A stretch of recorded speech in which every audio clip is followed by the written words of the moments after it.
Hello, my name is Hans-Martin Buff. I'm currently traveling on Scorpions Business, who are about to release a tour edition of their album Return to Forever. And they're going to include a show they played in Brooklyn, New York last August. That's August of 2015. And I've mixed it, and I'm going to put finishing touches on it. The way I work these days is this here is the center of my music factory. Sometimes I work with clients that I never meet personally, which is kind of a shame, but that's just the way things work these days. With the Scorpions, what happens a lot is when I mix a live show for them, I start this at my house. I get a hard drive full of material and I start working on it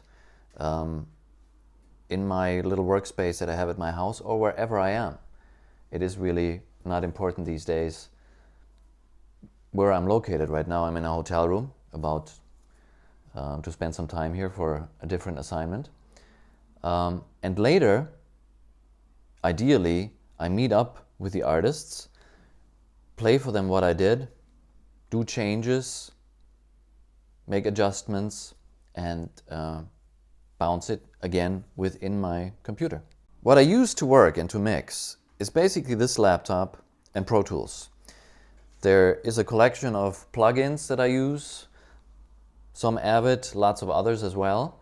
And at my house I also have an artist mix, which is a little Avid controller, which I find very important to get a basic idea of what a mix is about, to set up a basic balance, to be able to quickly try out different constellations of things, which you just can't do by doing click, shift, click, shift, click, shift. What I also have, which is very important for the workflow, is an HD Thunderbolt box, which means even if I go into studios, my laptop can still be the center of my creative universe because I can hook it up to the Avid infrastructure of the studio and keep working from where I left off at my house. I'm currently working on playing you a little song which you probably know, which is a classic of Scorpions lore, one of the many hits they've had. And this is a song called No One Like You. I'll just play it for you real quick. It's actually a special performance this time around because it's not only played by the Scorpions themselves, but by a little guitar helper named Brandon, who's from Brooklyn, New York, and is 12 years old. And he got to play lead guitar with the Scorpions. So the song goes like this.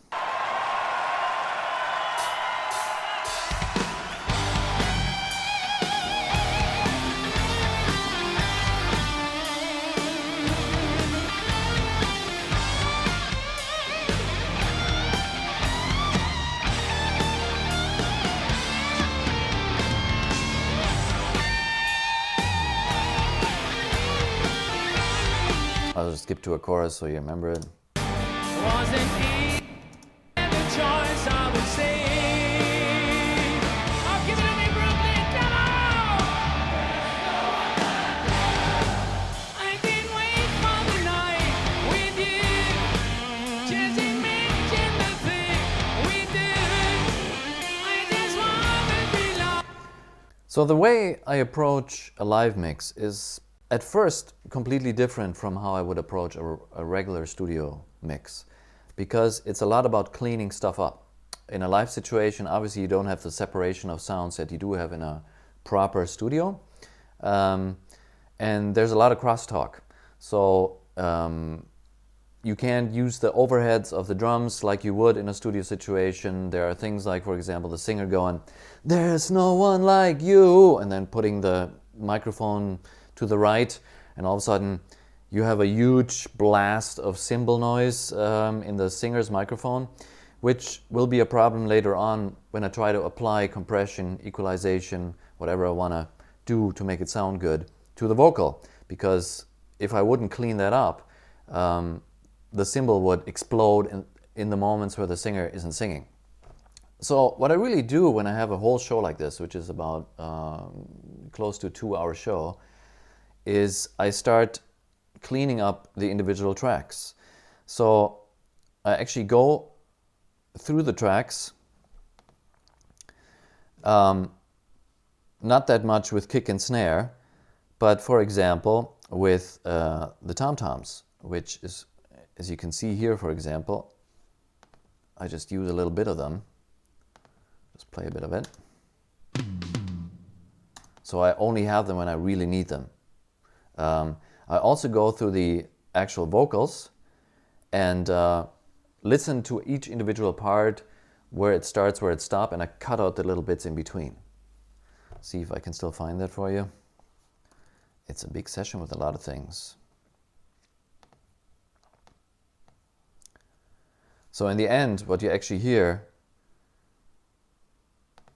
is this. But you long for a man who needs love. I miss you since I've been away. So you hear that you're not hearing anything in between his vocal lines. Once I've cleaned the mix, it is like any other mix really, with one exception. It is like any other mix in the way that every sound is supposed to sound good, that the balance between the individual parts is supposed to be right, and that I'm supposed to hear everything that is happening. For example, when there's a little lick on the guitar, it shouldn't be lost in the mix. The Scorpions are a band that have a strong division between a rhythm guitar player and a lead guitar player, and when the lead guitar player is doing his little ba-bas, then I want to hear him. I'll pull him up in the mix. That's very important. The one thing that isn't like a regular studio mix is that you need to have, when you listen to a concert recording and also see it on a screen, which is the case here, you need to have an idea of the space and the excitement of the room. So if I were to take off the reverb of the vocal, for example, sounds like this. But you long for a man who needs love. I miss you since I've been away. There isn't much there. So if I turn it back on. But you long for a man who needs love. You notice I've chosen some reverbs that approximate the size of the room that they're in. I'm comparing actually the sounds of the audience recordings that I got, which aren't unfortunately very many, but I can play those for you too if you like. Let's see here. This is the audience. These are the two audience mics at this spot.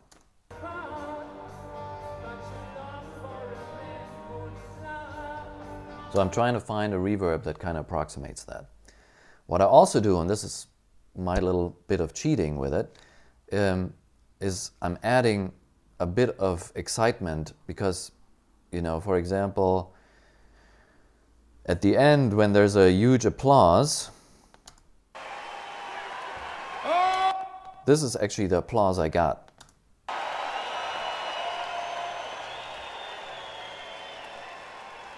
That isn't bad, but it captures the people that stand around the front of house desk or are right in front of the stage. So I just add a little bit of extra applause to it. Sounds like this. This is the extra applause I've added.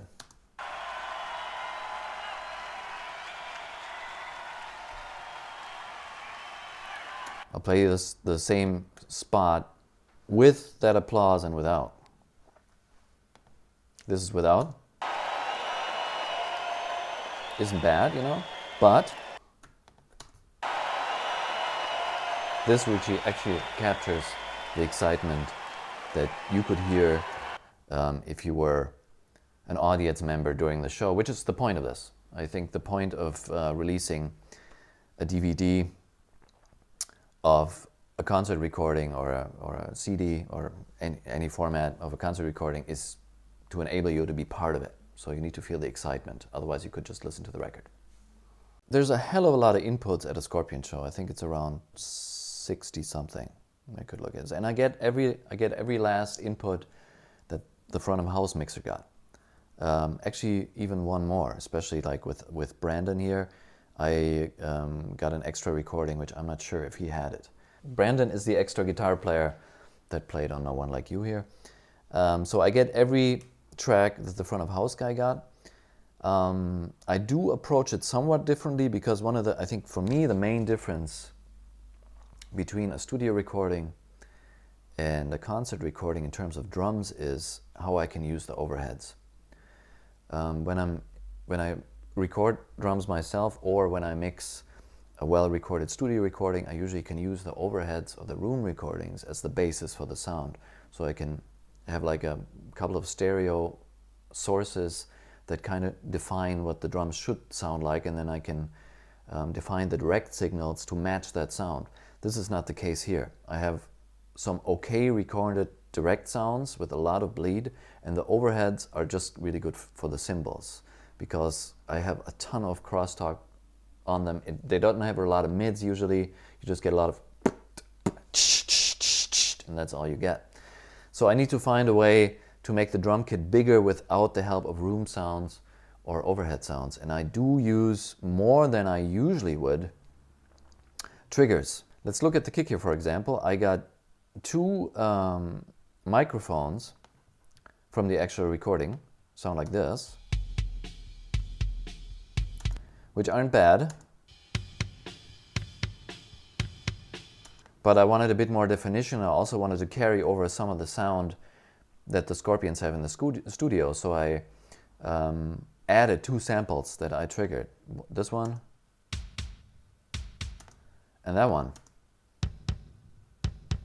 So you see one has this rocky attack punch, and the other one has a bit more mid, which is what I was missing on the original track. So together they sound like this now. And from then on, I process them like I would any other mix. I use a lot of subgroups, so you can see here that I'm sending all the kicks together to a kick bus, which then goes to a drum bus, which is here, which then goes to an instrument bus. So all the instruments in the end are being compressed a bit together, so I can add the vocals on top and have more space and more creative freedom to place them however I want, no matter how much I've processed, compressed, EQ'd the rest of the instruments. And maybe you can see here that whatever reverbs I've used on the snare mostly are also going through the main bus for the drums. So I also try to have the stems separately, there are two reasons for this. Number one, I feel like if you are part of an instrument group and I'm processing that instrument group, you should be part of the processing. That includes reverbs. That's number one. Number two, sometimes with these live projects, I'm asked to do a 5.1 mix. In my experience, a 5.1 mix, especially of a live situation, is not a separate mix. You make a good stereo mix and then you place it in the room. So on top of feeling the excitement in the stereo way, you're actually in the audience. So the way I do this is I make this really easy on myself. Once I've completed the stereo mix, I create stems of the individual parts, which I then place in the 5.1 environment. Certain tracks I leave as they are, like the audience mics, for example, so I can really place them around me rather than in front of me. But most of the things work just as stereo stems. So putting every instrument group through a subgroup also serves the purpose of preparing for that 5.1 mix. When I get guitar or vocal recordings from the Scorpions, concert recordings, they're good quality, and I have a lot of options. So with guitars, I usually get two dry tracks, which are actually amp tracks only without the effects, and then I get a separate effect track with all the treatments that they usually use in the show, from delays over choruses, phasers, whatever it is. And I use a combination of these things. The effects are so good that usually I don't have to use anything else. I sometimes add a little bit to the lead guitar just to make it stand out some more. Add a little bit of room, a little bit of stereo delay. With the vocals, I get the sound how it comes out of the microphone itself. And I also get a treated signal, how Klaus hears it in his headphones. And I get a spare mic that's always there just in case one of the mics cacks on stage, so he would flip over to it. I usually take the direct signal as it comes out of the microphone. Why? Because the treated signal is already very, very compressed, and it's not as easy to clean up, which is, in my mind, really, really important to the vocal. And then I do what I always do, is I use the Pro Tools plugin to find the spots I don't like. This to me is just a surgical tool. So as you can see, there's no wide bump or dip somewhere. It's just, I'm taking some of the audience rumble off, and I found some low mid and some biting part that I didn't like, that I got rid of. And then what I do is I limit it ever so slightly. If you, let me just go to a vocal spot. There's nothing happening, so just in the very, very loud spots, you hear a little bit of limiting, because I always feel like a little bit of limiting brings the vocal forward a bit. In this case, I worked some more on the high end with multiband compression, and then added some treble. These types of plugins is what I use to really add flavor to a sound. And then, because sometimes I use automation even on a live vocal, I always feel like if I put something behind it, behind the automation, it can catch it through compression or whatever processing is being added. So even when it's a single vocal, I add it to a single bus, which you can see here. I add even a little more EQ, and then I even sometimes use these one-size-fit-all plugins, slightly change to my liking. This is a preset I've set up during another mix session. And then I change it a bit and put another one behind it, just to add a bit of harmonizer in this case. And compress the whole thing. You know, I don't do a lot of, this seems like a lot of processing, and it is, but it's very gentle. Neither one of these plugins has a 20 dB compression action going for itself. It's just always take what you have before and make it more compact, so it really jumps at you in the final mix, which it does, I feel, in the end. I do a lot of pulling sounds together along the way. I'm not somebody who puts a heavy-duty, hard-working compressor on the whole thing and lets that take the whole mix into one spot. I'm trying to take the individual parts little by little together without killing them, without ruining their, I wouldn't say dynamic range, but their attack, their greatness, their bigness. So when you look at this, for example, I take the two dry guitar tracks by Matthias, which go through a bus, and that bus then is being compressed. That bus again goes to another bus, which is all the Matthias guitars. Matthias is the lead guitarist of the Scorpions. And also the effects channel of Matthias goes through that subgroup, which again is compressed. Now if you look at this, not much is happening at this point. It's just, once again, a limiter, a little bit of compression, because it's already very compressed, but it just adds a bit of tightness to it. And then the output of that bus goes to a bus that's all guitars, which combines the other guitarist, Rudolph's guitar, and his guitar in one bus, which is somewhere, which is the Guitar Master here, which is even a bit limited because it makes it a bit more punchy. But you can see very little is happening, but you would hear it if I took it out. It's just little steps here and there, adding. Again, then this guitar thing is not going to another bus. This is going to the main output. And then on the main output, on the master track, I do have a bunch of things. In this case, I have this whole rack. Once again, not doing very much, but doing a little. And this particular plugin, the Slate plugin, is adding some high-end bite to it. That's why I use it. I like to use it. Then I have a master compressor. You see it barely moving again because I took it together before. I don't need to do this anymore. There are no escape activities of any of the instruments. They already are in their space. And then I make it louder. And louder.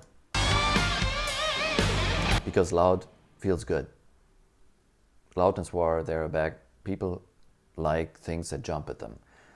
And in the end, if you look at this, you've seen all the compression that happened, which wasn't very much, even at the end there.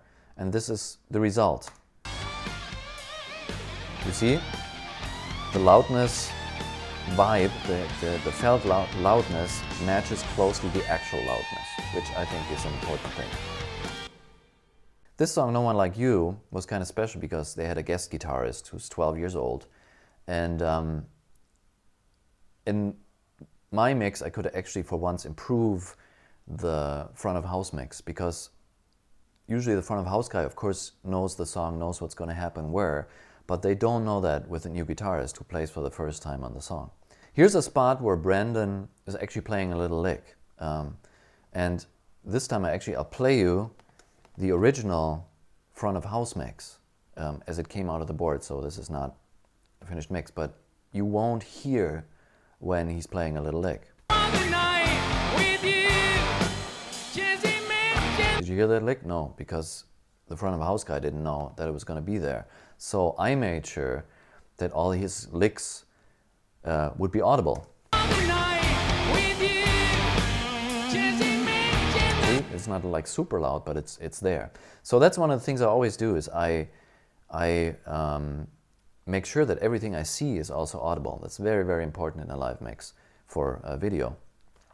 And I do compare the feel of my mix to the original mix, if there's been a board mix, if there's been a live stream mix, or whatever it is. Because, you know, they tend to have more energy because people are in the moment, they're excited when they make that mix. It's loud, there's a lot of low end, there's usually more than in a proper mix or mid-range. So I compare it. Also, when I don't know a song, I listen to the studio versions.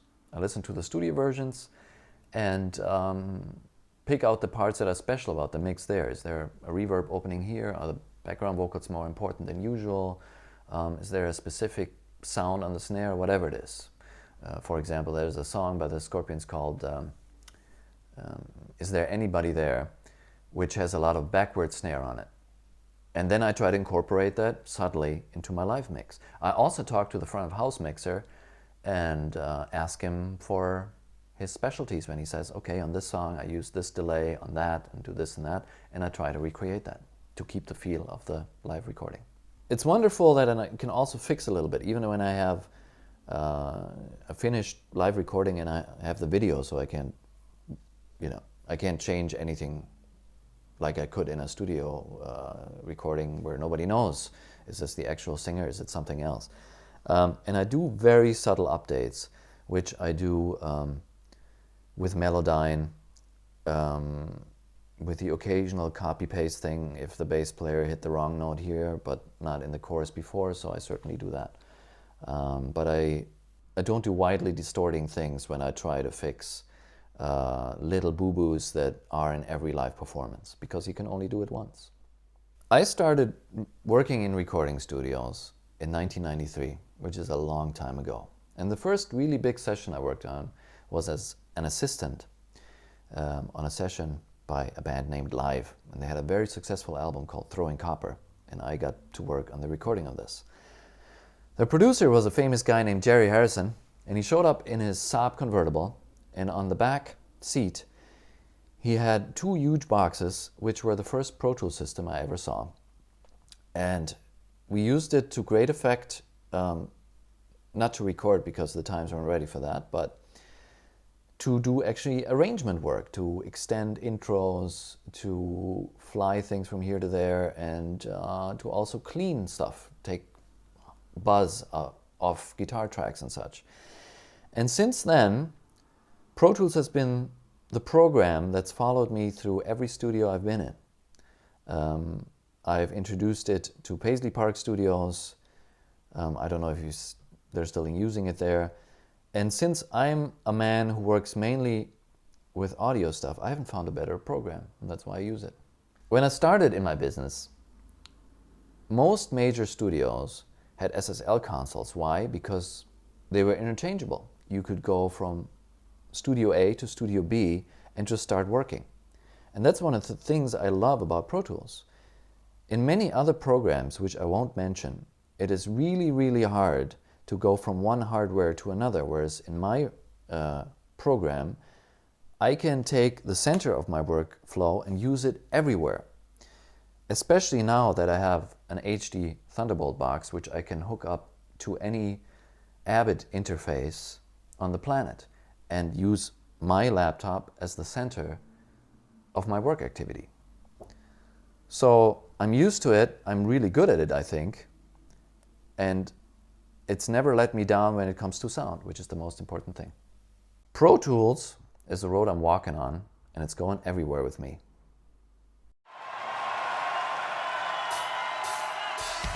Come on in to Scorpio Studios.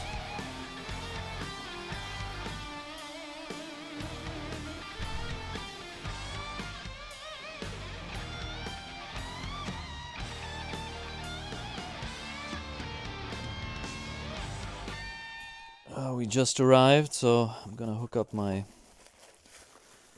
Thunderbolt. I'm connecting my computer to a Thunderbolt hub, which is then connected to my HD Thunderbolt box. So session's opening. While this is happening, I'll just show you the machine room.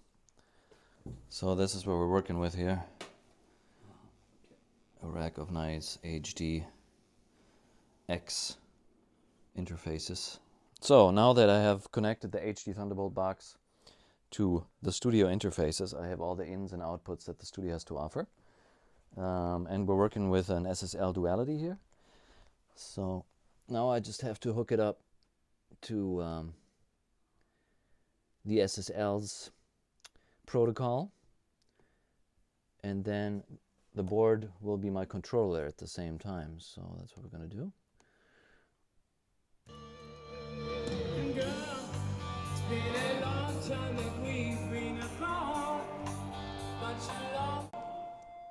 So the customers are here.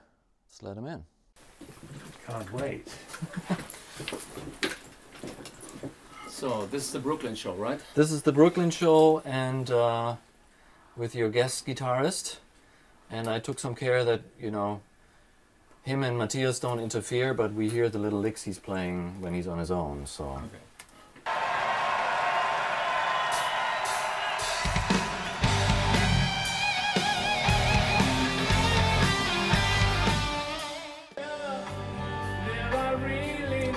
Yeah, cool.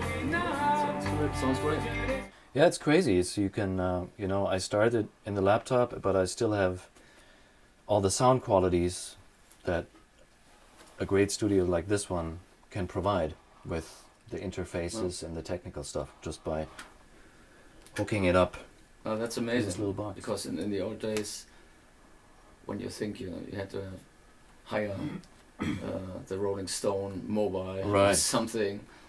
How long did you packed mix? With equipment, and don't it's think amazing. so far. I don't think all songs. We had the same situation. A few Yeah, times. South of France. Yeah, South Yeah. of France. Blackout album was Yeah. also recorded in Wow. the mobile track. Mhm. Really? Yeah. Yeah. Yeah, in Grasse Saint-Jacques near Cannes. That must have been hard. But it was cool, you know, to pick a nice place, a nice location, and prepare the whole building where you Right. have the best sound for everything, and you had the best vibe, and you stayed there. The whole band lived there, Wow. you know, and I think it was cool, like since like band like the Stones and other bands at the time they're working with those mobiles, Right. you know, to go to some place and Be leave in the regular studio setup behind and go somewhere else, like going south of France or someplace. And that was, it had a vibe, you know, and it was definitely adding to the whole inspiration, you know, and writing new songs and stuff. It was The the energy, whole thing was just very attractive. But when you think today you come up with a little piece like this, you know. I mean, I where mean, the did recording would be still the same, I Yeah. think, Yeah. but you The could probably mixing. mix it while we are sleeping, you know, in one of Which I the did. rooms of the hotel. Yes, yes. No, but you know what I Yeah, mean. This would absolutely. be possible today, on the way home. you probably mixed Worldwide Live and your live albums in big studios over a long period of time? Yes. Yeah, we mix Right. them in the Dirk Studios. Right. Yeah. Yeah. Also, See. Yeah. So you still you can take more. You have more possibilities, and you can do it wherever. you know. I love it. That's I really pretty- do. Pretty amazing. And it's good Yeah. for me too, because you know, Yeah. people who aren't as resourceful as you can let me mix in the laptop, and we just go to a nice studio Yeah. to finish it off for like 2-3 days, And rather even than we, for we 3 would weeks. make the Yeah, right. decision pretty much the last minute, saying, it would be so cool if we had a recording of this show, Right. you know. So it's just a phone call and you Right. I love it. pack. And thanks for calling. Yeah, you Yeah, happy? so- Cool. Yeah, Yeah, very good. much. Sounds Thanks. great. Sounds Glad. fantastic. Yeah, Cool. nice balance. Mhm. Good sound. Thank you.